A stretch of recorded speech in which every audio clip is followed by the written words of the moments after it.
Hello dear students.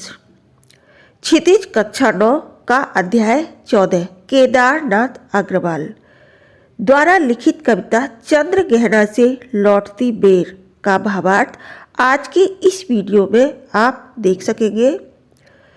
सबसे पहले कवि का संक्षिप्त जीवन परिचय। प्रगतिवादी कवि केदारनाथ अग्रवाल का जन्म 1911 में बांदा उत्तर प्रदेश में हुआ था। इन्होंने इलाहाबाद कॉलेज से शिक्षा प्राप्त की। उसके बाद आगरा विश्वविद्यालय से LLB की डिग्री प्राप्त की। इनकी कुछ प्रमुख रचनाएं नींद के बादल, युग की गंगा, लोक तथा आलोक, पंख और पतवार, आग का आईना, है मेरी तुम, मार प्यार की थापे, कहे केदार खरी खरी, ये इनकी रचनाएं हैं। इन्हें सोवियत लैंड नेहरू पुरस्कार तथा साहित्य अकादमी पुरस्कार से सम्मानित किया गया। कवि ने इस कविता के माध्यम से हरे भरे खेतों का प्राकृतिक दृश्य और वहाँ का वातावरण दोनों का सुंदर वर्णन किया है। देख आया चंद्र गहना, देखता हूँ दृश्य अब मैं, मेड़ पर इस खेत की बैठा अकेला, एक बीते के बराबर यह हरा ठिकना चना, बांधे मुरैठा शीश पर छोटे गुलाबी फूल का सजकर खड़ा है। बीते का मतलब होता है एक ब्लास्ट, ठीक। मुरैठा मतलब साफा या पगड़ी, ठिकना मतलब छोटे कद का जिसकी ऊंचाई कम होती है। चंद्र गहना से लौटती बेर प्रकृति सौंदर्य की अनुपम कविता है। कवि चंद्र गहना नामक गांव से लौट रहा है। उसके पास प्रकृति को निहारने के लिए काफ़ी समय है और इसलिए वह एक खेत की मेड़ पर बैठ जाता है। देख आया चंद्र गहना, देखता हूँ दृश्य अब मैं। कवि कहता है कि मैं चंद्र गहना नामक गांव देख आया हूँ और अब मैं गांव के प्राकृतिक दृश्यों को जी भरकर निहारने के लिए खेत की मेड़ पर अकेला बैठ गया हूँ। देख सकते हैं आप, मेड़ पर इस खेत की बैठा अकेला, एक बीते के बराबर यह हरा ठिकना चना। कवि कहते हैं मैं देख रहा हूँ इस दृश्य को, मेरे सामने चने के छोटे छोटे ठिकने पौधे खड़े हैं जो एक बालिश्त के बराबर हैं। यह हरा ठिकना चना बांधे मुरैठा शीश पर छोटे गुलाबी फूल का सजकर खड़ा है। चना रूप में हरा और ठिंगना है, इट मीन्स उसका रंग हरा है और आकार कैसा है, ठिंगना है, छोटा आकार है। उसके ऊपरी भाग पर गुलाबी फूल ऐसा सज रहा है मानो चने महोदय ने सिर पर गुलाबी पगड़ी बांध रखी हो। काव्यांश नंबर 2। पास ही मिलकर उगी है बीच में अलसी हटीली, देह की पतली कमर की है लचीली, नील फूले फूल को सिर पर चढ़ाकर कह रही है जो छुए दूं हृदय का दान उसको। अलसी मतलब तीसी, एक पौधा जिस पर नीला फूल आता है तथा उसकी फली लट्टू के आकार की होती है। हठीली मतलब जिद्दी। कवि केदारनाथ जी चने के खेत के पास बैठे हुए हैं, चने के पौधों की सुंदरता को निहार रहे हैं। चने के खेत में ही अलसी उगी हुई है, पास ही मिलकर उगी है बीच में अलसी हटीली, हटीली मतलब जिद्दी भी कहते हैं।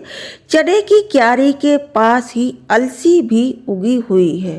उसने चने के पौधों में उगकर मानो हठपूर्वक अपना स्थान बना लिया है, इसलिए कवि ने उसे क्या कहा है, हठीली यानी जिद्दी। देह की पतली कमर की है लचीली, नील फूले फूल को सिर पर चढ़ाकर।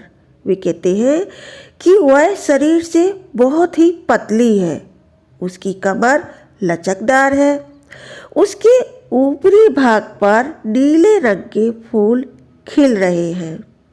अलसी के ऐसे शोभायमान रूप को देखने पर ऐसा लगता है मानो वह अपनी मूक भाषा में दर्शक से कह रही हो। मूक भाषा यानी मौन भाषा में कह रही है, जो छुए यह दूं हृदय का दान उसको। वह कह रही है कि जो कोई मुझे प्यार से छुए उस पर मैं अपना प्यार भरा हृदय न्यौछावर कर दूं। काव्यांश नंबर 3। और सरसों की न पूछो, हो गई सबसे सयानी, हाथ पीले कर लिए हैं ब्याह मंडप में पधारी। फाग गाता मास फागुन आ गया है आज जैसे। सयानी का मतलब होता है जवान कन्या, हाथ पीले करना मतलब विवाह करना, फाग मतलब होली के दिनों में गाया जाने वाला गीत। सरसों के रूप सौंदर्य को देखकर कवि का मन भी प्रसन्न हो गया है। वे कहते हैं और सरसों की न पूछो, हो गई सबसे सयानी। सरसों के सौंदर्य और हर्ष उल्लास के बारे में कुछ मत पूछो, सब जगह उसका पीला रंग चटक रहा है। सरसों के खेतों को जब आप देखेंगे तो बहुत ही अच्छा लगता है। पीले पीले फूल और पौधे का रंग तो हरा होता है, लंबाई भी अच्छी होती है, तो एकदम से बहुत ही सुंदर लगता है सरसों का खेत, सरसों के पौधे। हाथ पीले कर लिए हैं ब्याह मंडप में पधारी। वह ऐसी प्यारी, आकर्षक और मन भावन लग रही है जैसे कोई कन्या जवान होने पर शादी के योग्य हो गई हो। उसके पीले फूलों को देखकर ऐसा लगता है मानो उसने शादी के वस्त्र पहन लिए हो और सज धज कर विवाह मंडप में पधार गई हो। फाग गाता मास फागुन आ गया है आज जैसे। वे कहते हैं इस खुशी के अवसर पर मानो फागुन का महीना स्वयं फाग के गीत गाता हुआ चला आया हो। काव्यांश नंबर 4। देखता हूँ मैं स्वयंवर हो रहा है, प्रकृति का अनुराग अंचल हिल रहा है। इस विजन में दूर व्यापारिक नगर से प्रेम की प्रेम भूमि उपजाऊ अधिक है। स्वयंवर का मतलब होता है विवाह की एक रीति जिसमें कन्या अपने लिए अपनी इच्छा से वर का वरण करती है। इट मीन्स वर को चुनती है। अनुराग मतलब प्रेम, विजन मतलब सुनसान स्थान।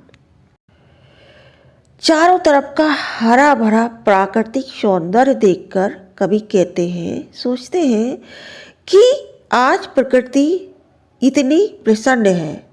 ऐसा लग रहा है मुझे जैसे कि वह स्वयंवर के लिए तैयार खड़ी है। मैं यहाँ बैठकर प्रकृति के स्वाभाविक सौंदर्य को देखकर सोचता हूँ कि नगरों के चहल पहल, भीड़ भाड़ और शोरगुल पूर्ण जीवन में कितना स्वार्थ है, वहाँ पर प्रेम का कितना अभाव है। वे उनकी तुलना करते हैं प्रकृति से। वे कहते हैं कि इस एकांत शांत प्रकृति में कितना सौंदर्य है। वे उसका वर्णन कुछ इस प्रकार से करते हैं। दूर व्यापारिक नगर से प्रेम की प्रेम भूमि उपजाऊ अधिक है। वे कहते हैं कि हवा से हिलते ये पौधे मानो अपना आंचल रूपी हाथ हिला हिलाकर अपने हृदय का अनुराग प्रकट कर रहे हैं। अनुराग मतलब प्रेम, और हमारे मन को बरबस अपनी ओर खींच रहे हैं। बरबस मतलब अनायास। कवि कहते हैं कि मैं सोचता हूँ कि व्यापारिक नगरों के जीवन की तुलना में प्राकृतिक वातावरण में मानव हृदय में सोए प्रेम भाव को जगाने की क्षमता अधिक है। काव्यांश नंबर 5। और पैरों के तले है एक पोखर, उठ रही इसमें लहरियां, नील तल में जो उगी है घास भूरी, ले रही वह भी लहरियां। एक चांदी का बड़ा सा गोल खंबा आँख को है चकमकाता, है कई पत्थर किनारे पी रहे चुपचाप पानी, प्यास जाने कब बुझेगी। पोखर मतलब तालाब, चकमकाता मतलब चौंधियाता। इन पंक्तियों में कवि वहाँ का वर्णन करते हैं जहाँ पर वो बैठे हुए हैं। कवि कहते हैं कि और पैरों के तले है एक पोखर, पोखर मतलब तालाब होता है, उठ रही इसमें लहरियाँ। वे कहते हैं मैं जिस स्थान पर बैठा हूँ वहाँ मेरे पैरों की दिशा में नीचे की ओर एक छोटा कच्चा तालाब है। वायु के स्पर्श से उसमें लहरें उठ रही हैं। इसके नीचे तलीय भाग में भूरे रंग की घास उगी हुई है। जल में उठने वाली लहरों से उसमें भी हलचल हो रही है और वह ऐसी हिल रही है मानो वह भी लहरा रही हो। एक चांदी का बड़ा सा गोल खंबा आँख को है चकमकाता। पोखर के पानी पर सूर्य का प्रतिबिंब पड़ रहा है जो आकार में लंबा और रंग में सफ़ेद होने के कारण ऐसा लगता है मानो चांदी का एक बड़ा सा गोल खंबा हो। पानी में वह इतना चमक रहा है कि उसकी ओर देखने से आंखें चौंधिया रही हैं। उसकी ओर दृष्टि टिकती नहीं। उस पोखर के किनारे कई पत्थर पड़े हैं, कई पत्थर किनारे पी रहे चुपचाप पानी। हवा के स्पर्श से पोखर के पानी से लहरें उठ रही हैं, जिस कारण किनारे का पानी उन पत्थरों को छू रहा है। उन्हें देखकर ऐसा प्रतीत होता है मानो ये पत्थर प्यासे हो और पोखर का पानी पीने आए हो। पी रहे चुपचाप पानी, प्यास जाने कब बुझेगी। पत्थरों द्वारा पोखर का पानी न जाने कब से पिया जा रहा है। ऐसा लगता है कि निरंतर पानी पीते रहने पर भी इनकी प्यास बुझ नहीं रही। न जाने ये कब तक पानी पीते रहेंगे। काव्यांश नंबर 1, 2, 3, 4 का भावार्थ हमने इस वीडियो में किया है, पूरा पॉसिबल नहीं है। यदि आपको आगे का भी भावार्थ चाहिए तो आप हमें कमेंट्स में ज़रूर बताएं, हम उसके लिए दूसरा वीडियो बनाएंगे। ये वीडियो आपको कैसा लगा वो भी बताएं। Thanks for watching this video. बहुत बहुत शुक्रिया आप सभी का।